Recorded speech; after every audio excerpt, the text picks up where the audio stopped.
puso ng ating bansa, matatagpuan ang isang rehiyong puno ng kwento, awitin at tradisyon, ang Visayas. Ngayon naman ay kasama natin si... Ako di ay si Shaya Tapaya, gikan sa Cebu. Ano ang iyong itinuran? Ito ay pagpapakilala sa salitang Bisaya at sa Tagalog naman ay ako si Shaya Tapaya mula sa Cebu. Kahanga-hanga! Ayan, tara na't libutin na natin ang Visayas. Tara na kanta na Pilipinas, ipakita na ang galing ng Pilipino. Tara na kanta na Pilipinas, oh, tara na kanta na Pilipinas.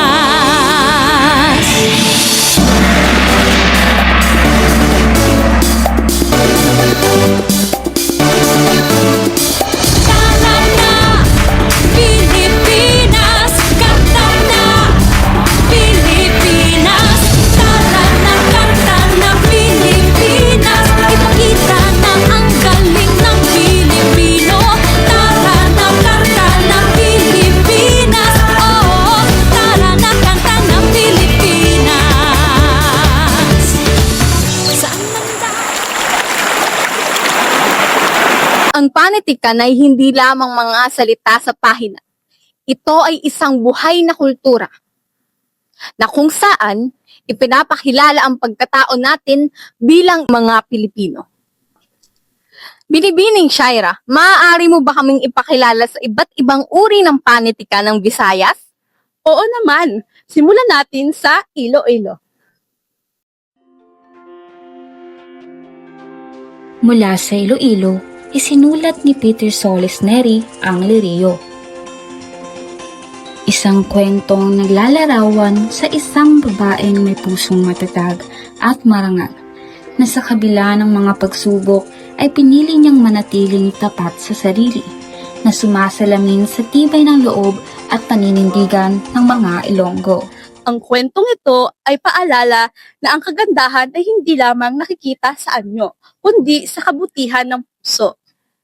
Ang ganda! Sa Lirio, ramdam ko ang tapang ng mga Ilonggo at Ilongga. Mahinhin, ngunit matatag. Ito'y isang inspirasyon para sa ating lahat.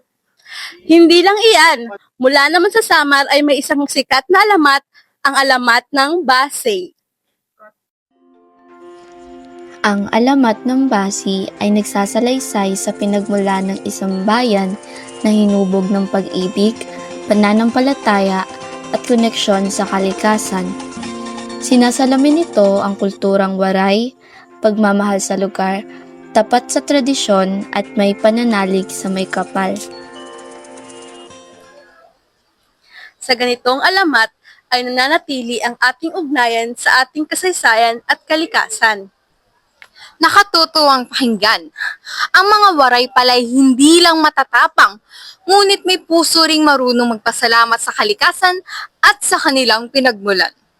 Sa Negros Occidental naman ay makikilala natin si Amumungo, si Ipot-Ipot, si Unggoy at si Alitaptap. Ito ay simpleng pabula, ngunit may malalim na aral na dapat maging maingat sa ating mga salita at huwag magpadala sa galit.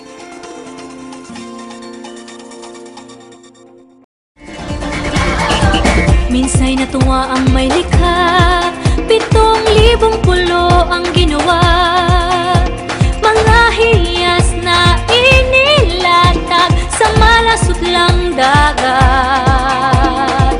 At ang bayan niyang pinili, nasa dulo ng bahaghari. Kaya't 1,000 kulay ng aking kumakawa. Ang katapatan at kababaang loob ay siyang tunay na katangian ng mga Pilipino. Nakakatuwang isipin na kahit mga hayop ang tauhan ay napakaraming aral na mapupulot. Ito'y isang paalala sa atin na maging responsable tayo sa ating mga salita at sa ating mga gawa. Muli, maraming salamat Binibining Shai sa pagbabahagi mo sa amin ng iyong mga kaalaman. Daghang salamat ug unta damumog na tunan. Anong ibig sabihin ng mga salitang iyan?